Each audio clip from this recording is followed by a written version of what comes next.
Dios no solo se entristeció. Dios se arrepintió de haber creado al ser humano. Génesis 6 no lo disimula ni lo suaviza, su corazón quedó profundamente herido. El mismo creador de las galaxias, el que habló y la luz obedeció, observó su obra más perfecta y deseó no haberla hecho. La pregunta es inevitable: ¿qué clase de mundo puede llevar a su propio creador hasta ese punto? Algo ocurrió antes del diluvio. Algo tan grave, tan profundo, que cambió el rumbo de la historia humana para siempre. Entre el primer aliento de Adán y la primera gota de lluvia que jamás había caído sobre la tierra pasaron 1656 años, y en ese tiempo, el mundo se convirtió en algo irreconocible. La clave para entenderlo comienza con un número que rompe todo lo que creemos saber sobre la vida humana: 930 años. Ese fue el tiempo que vivió Adán. No es un símbolo. No es una metáfora. Fueron 930 años de recuerdos, decisiones, aprendizaje y consecuencias. Génesis 5, versículo 5, lo registra con la frialdad de un acta de defunción. Y Adán no fue una excepción. Set vivió 912 años. Enos alcanzó los 905. Kenán llegó a 910. Mahalalel permaneció 895 años sobre la tierra. Generaciones enteras nacían, crecían y morían, mientras los primeros hombres seguían vivos.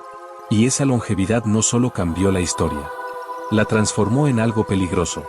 Antes de continuar, si este relato está despertando preguntas que nunca te enseñaron, suscríbete a Gobi en la penumbra, deja tu like, comenta y comparte este vídeo. Tu apoyo mantiene viva esta investigación. Ahora sigamos.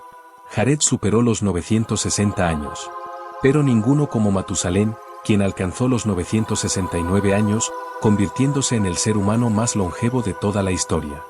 Nació 687 años después de la creación y murió exactamente el mismo año en que comenzó el diluvio.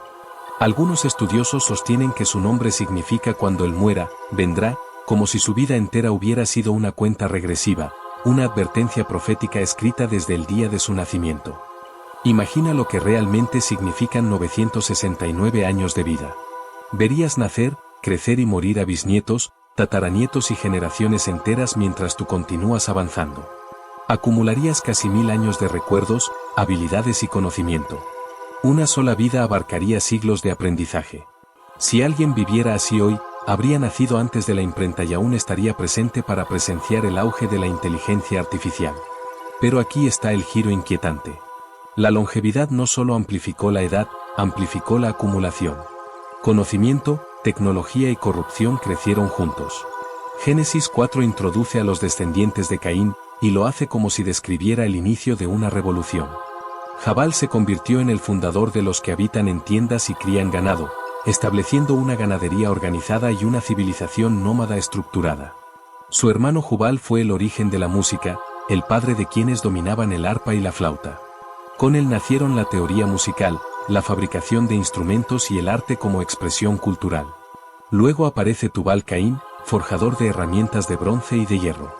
Detente un momento ahí. Bronce y hierro. Génesis 4, versículo 22, menciona sin énfasis una metalurgia que, según la arqueología moderna, no debería existir hasta miles de años después. Tubal Caín no se limitaba a fabricar armas simples.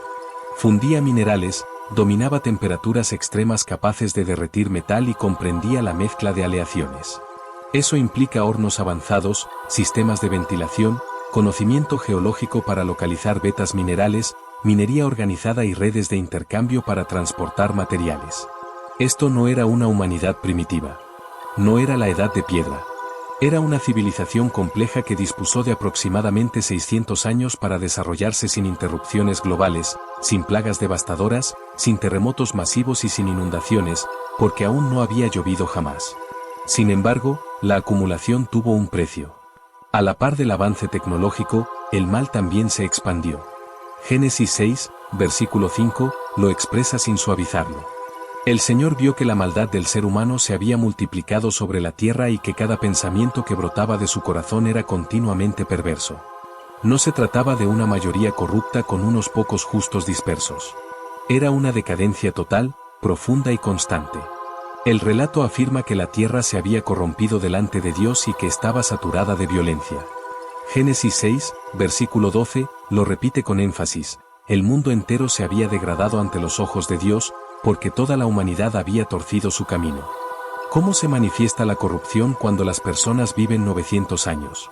Cuando los padres observan a los hijos de sus hijos crecer, multiplicarse y hundirse cada vez más en la maldad, sin que la muerte interrumpa el ciclo. El pecado no se detenía, se heredaba y se intensificaba generación tras generación. Y entonces aparecen los Nefilim. Génesis 6, versículo 4, los menciona sin introducción ni explicación, como si el lector ya supiera que algo estaba profundamente mal. Los Nefilim estaban en la tierra en aquellos días, y también después, cuando los hijos de Dios se unieron a las hijas de los hombres y tuvieron descendencia con ellas. De ellos se decía que eran los héroes de la antigüedad, hombres famosos, figuras temidas y admiradas a la vez. Durante siglos, los estudiosos han debatido quiénes eran realmente esos hijos de Dios. El término hebreo Bine y Elohim aparece en el libro de Job para describir seres celestiales, lo que ha llevado a algunas tradiciones judías a interpretarlos como ángeles caídos que tomaron mujeres humanas. Otros sostienen que se trata de la línea piadosa de Set mezclándose con la descendencia corrupta de Caín. Las interpretaciones varían, pero el resultado es incuestionable. El texto describe el fruto de esa unión, los Nefilim, gigantes, hombres poderosos, figuras dominantes cuya sola existencia representaba una distorsión del orden creado. La palabra Nefilim proviene del verbo hebreo nafal, que significa caer. Eran los caídos, y su descendencia se convirtió en una élite temible, famosa por su fuerza, su poder y su capacidad para someter a otros. Gobernantes, guerreros, líderes militares que consolidaron su dominio a lo largo de siglos. ¿De qué tamaño eran? La Biblia no ofrece medidas exactas, pero los relatos posteriores dan pistas inquietantes. Cuando los israelitas exploraron Canaán, unos 2500 años después del diluvio, encontraron descendientes de Anak y declararon que, comparados con ellos, se sentían como langostas. Así también los veían ellos. Números 13, versículo 33, lo deja por escrito. Goliat superaba los 9 pies de altura. El rey Ag de Basán poseía una cama de 13 pies de largo. Si esos gigantes eran descendientes posteriores al diluvio, con una genética ya diluida, la pregunta es inevitable. ¿Qué tan colosales debieron ser los Nefilim originales? En ese mundo, la violencia no era un evento aislado, era el aire que se respiraba. Génesis 6, versículo 13, registra el veredicto divino: voy a destruir a toda la humanidad, porque la tierra está llena de violencia por causa de ellos. La palabra hebrea jamás no solo implica agresión física, sino crueldad, injusticia y opresión sistemática. Aparece decenas de veces en el Antiguo Testamento para describir una fuerza brutal y despiadada. Imagina un mundo donde los más fuertes gobiernan porque han tenido 300, 400 o 500 años para perfeccionar el arte de la guerra. Un mundo donde la tecnología no sirve para cultivar la tierra, sino para fabricar armas. Donde el bronce y el hierro se transforman en instrumentos de muerte, no de vida. Donde la música acompaña celebraciones de conquista y sometimiento. Un mundo donde la fuerza define la ley, y los poderosos llevan vivos más tiempo del que tu tatarabuelo podría recordar. Aún así, solo 8 personas no se dejaron contaminar. Noé caminaba con Dios. Génesis 6 lo describe como un hombre justo e íntegro entre los de su generación, no impecable, pero fiel. Más adelante cometería errores, incluso se avergonzaría a sí mismo, pero en un mundo donde todos habían torcido su camino, Noé aún temía a Dios. Su esposa decidió seguirlo. Sus 3 hijos, Sem, Cam y Jafet, no fueron absorbidos por la violencia que dominaba la tierra. Sus esposas también eligieron ese mismo camino. 8 personas, ¿entre cuántas? No conocemos la cifra exacta de la población mundial, pero con seres humanos viviendo cerca de 900 años y teniendo hijos durante siglos, los modelos demográficos apuntan a millones, quizá decenas de millones de personas. Y, sin embargo, solo 8 permanecían fieles.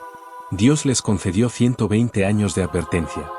Génesis 6, versículo 3, registra sus palabras: mi espíritu no contenderá con el ser humano para siempre, porque es mortal, sus días serán 120 años.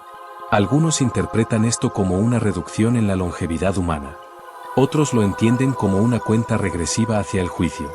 Sea cual sea la interpretación, era un límite claro. Un tiempo de gracia. Una última oportunidad. Durante esos 120 años, Noé no construyó una simple embarcación. Edificó un arca. Medía 300 codos de largo, 50 de ancho y 30 de alto, usando el codo antiguo de aproximadamente 18 pulgadas. En términos modernos, unos 450 pies de largo, 75 de ancho y 45 de alto. Para ponerlo en perspectiva, era más larga que un campo de fútbol y tan alta como un edificio de 4 pisos. Tenía 3 niveles, una sola puerta lateral y una abertura cerca del techo. Génesis 6, versículo 14, señala que debía construirse con madera de gofer y sellarse con brea por dentro y por fuera. Pero surgen preguntas inevitables. ¿De dónde sacar tanta madera? ¿Cómo obtener brea, un sellador derivado del petróleo, antes de la perforación moderna? ¿Cómo convencer a otros de ayudarte a construir un enorme almacén flotante cuando jamás había caído una sola gota de lluvia? Porque hasta ese momento, según Génesis 2, versículos 5 y 6, el clima funcionaba de otra manera. Dios no había enviado lluvia sobre la tierra, el suelo era regado por corrientes que brotaban desde abajo. No existía el concepto de tormentas, inundaciones ni arcoíris. Noé estaba preparándose para un desastre que nadie podía imaginar. Y por eso se burlaron de él. La segunda carta de Pedro lo llama un predicador de justicia. No solo construía en silencio, advertía, proclamaba y anunciaba lo que venía. Durante 120 años habló. Durante 120 años lo ridiculizaron. Imagínalo, un hombre de unos 500 años, apenas de mediana edad según los estándares de su tiempo, dedicando más de un siglo a levantar un coloso de madera en tierra seca. Sus hijos trabajando a su lado, su esposa apoyándolo, y cada día los vecinos pasando, negando con la cabeza. Ahí va el loco de Noé. Mientras tanto, la civilización a su alrededor seguía avanzando. Las herramientas de bronce se perfeccionaban. Las armas de hierro se volvían más letales. Los nefilim se hacían más poderosos. La violencia crecía. Y Noé seguía construyendo. Pero aquí está el detalle que lo cambia todo. No fue Noé quien reunió a los animales. Génesis 7, versículo 9, dice que macho y hembra llegaron a él y entraron en el arca tal como Dios lo había ordenado. 2 de cada animal impuro, 7 pares de cada animal limpio y de cada ave. Algunos guiados por el instinto que Dios puso en ellos, otros quizá conducidos por mensajeros celestiales. Noé no salió a buscarlos. Y cuando el último animal cruzó la entrada, ocurrió algo escalofriante. Génesis 7, versículo 16, lo registra con pocas palabras: el Señor lo encerró. No Noé. Dios mismo cerró la puerta. Eso significa que hubo un momento, tal vez horas o días antes de la lluvia, en el que alguien aún pudo haber llamado y entrado, pero nadie lo hizo. Entonces Dios selló la puerta. En el día 17 del segundo mes, del año 600 de la vida de Noé, el mundo se quebró. Las fuentes del gran abismo estallaron y las compuertas del cielo se abrieron. Génesis 7 lo describe sin rodeos. Las profundidades se desataron y el cielo comenzó a derramar agua durante 40 días y 40 noches. No fue solo lluvia. El juicio vino desde arriba y desde abajo al mismo tiempo. Los reservorios subterráneos mencionados en Génesis 2 reventaron, como si el planeta mismo se partiera en dos. Durante 40 días el agua no dejó de avanzar. El nivel subió 15 codos, unos 22 pies, por encima de las montañas más altas. Nada quedó a salvo. Todo lo que respiraba aire en tierra firme murió. Cada ser humano fuera del arca, cada animal, cada ave. Génesis 7, versículos 21 al 23, es absoluto: toda criatura que se movía sobre la tierra pereció. Todo aquello que tenía aliento de vida en sus narices fue borrado. Los nefilim desaparecieron bajo las aguas. Los poderosos fueron arrastrados. Las ciudades protegidas por puertas de bronce colapsaron. Las forjas se apagaron, los martillos callaron, la música se extinguió. 1656 años de progreso humano quedaron sepultados bajo capas de sedimento que con el tiempo se convertirían en fósiles, carbón y petróleo. Mientras tanto, 8 personas flotaban dentro de una caja de madera, rodeadas por los restos de una civilización entera. ¿Cuánto tiempo se escucharon los gritos? ¿Cuántos nadaron hasta el arca y golpearon desesperados sus costados, suplicando entrar? El texto no lo dice. Solo afirma una cosa: la puerta estaba cerrada. Y no fue Noé quien la cerró. Fue Dios. No había marcha atrás. El arca permaneció a flote 150 días antes de que las aguas comenzaran a retroceder. Génesis 8 sigue la cronología con precisión: 5 meses. El día 17 del séptimo mes, la nave descansó sobre las montañas de Ararat. Aún así, la espera no terminó allí. No fue sino hasta el primer día del primer mes del año 601 de Noé cuando la tierra quedó seca. Desde el inicio del diluvio hasta que salieron del arca pasó más de un año, 371 días encerrados en una estructura de madera, rodeados de miles de animales, sin horizonte, sin paisaje, solo agua hasta donde alcanzaba la vista. El olor debió ser insoportable. El trabajo, agotador e incesante. Alimentar, limpiar, controlar los desechos, día tras día, sin descanso, sin escape. Las mismas paredes, los mismos sonidos, la misma pregunta repitiéndose en silencio. ¿Cuándo terminará esto? Y terminó cuando Dios habló de nuevo. Cuando la tierra se secó, Dios les ordenó salir. El primer acto de Noé no fue construir ni celebrar, fue adorar. Levantó un altar, tomó animales limpios y aves, y ofreció sacrificios al Señor. Génesis 8, versículos 20 y 21, registra la respuesta divina. Dios percibió el aroma agradable y habló en su corazón, nunca más volvería a maldecir la tierra por causa del ser humano, aunque la inclinación de su corazón sea mala desde la niñez. Nunca más destruiría a todo ser viviente de esa manera. Hay algo profundamente inquietante en esto. Dios reconoce que el problema no fue eliminado. La naturaleza humana no cambió. El diluvio no curó el corazón del hombre, porque el verdadero mal no estaba solo en el mundo, sino dentro de él.